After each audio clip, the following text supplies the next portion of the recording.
From the Colorado Integrated Food Safety Center of Excellence, ProTips, expert advice from public health professionals on foodborne outbreak investigation. ProTip number 1. Gail Wright and Carol McDonald will answer, what supplies should I give to a patient providing a stool sample during a foodborne outbreak investigation?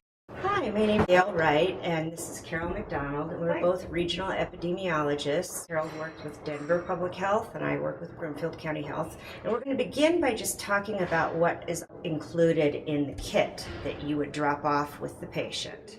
So, the very first piece is a styrofoam box, and these can be obtained for free. This is what vaccine is delivered in. So your agency likely has a whole bunch of these laying around. Along with those, your agency, yes, you're going to have biohazard tag side, very important. When your vaccine gets delivered, you're going to also get lots and lots of ice packs.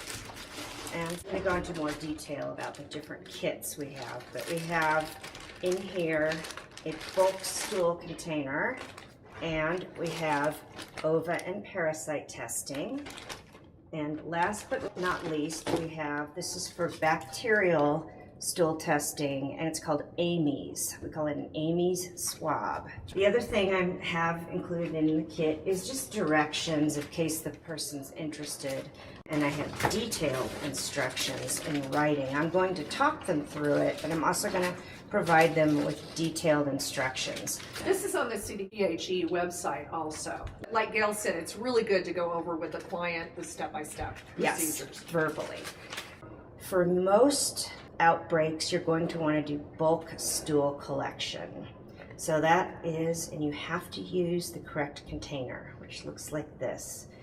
Don't improvise. Tupperware, do not Nothing. do nothing like that. Baggies, don't do that. The lab will not accept those specimens. Yes. What I instruct the patient to do to collect a stool is to void to the toilet, then take a piece of newspaper and spread it underneath the lid of the toilet, and then have the bowel movement onto the newspaper, and then take the spoon and collect it and scoop, a fair amount into the container.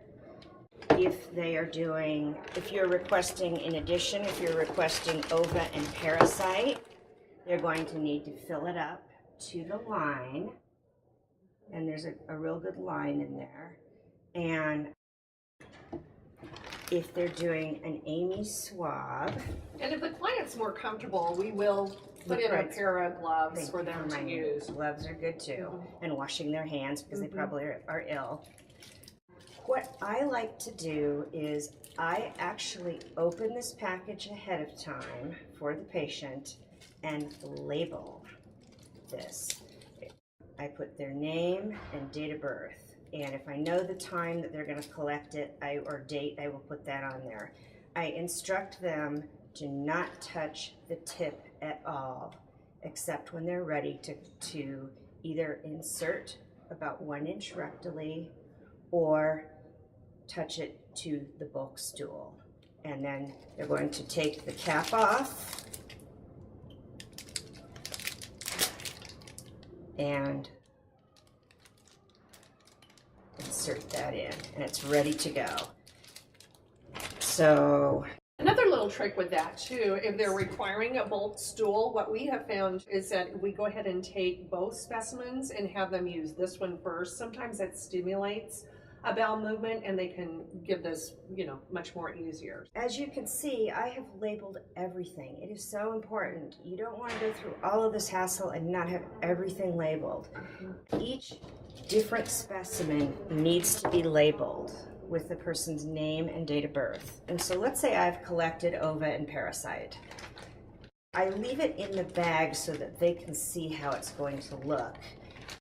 I go ahead and fill out all of the paperwork ahead of time so that everything is marked off that I possibly can, and I might circle where I want them to put the collection date and time. And then they will fold this back up and put it in an outside pocket. Then, when I first drop off the stool, I have 2 bags of ice. I arrive and everything's all in the kit, but I tell them immediately, take out one bag, it's clean, everything I have here is clean, we had vaccine in here, and put this in your freezer.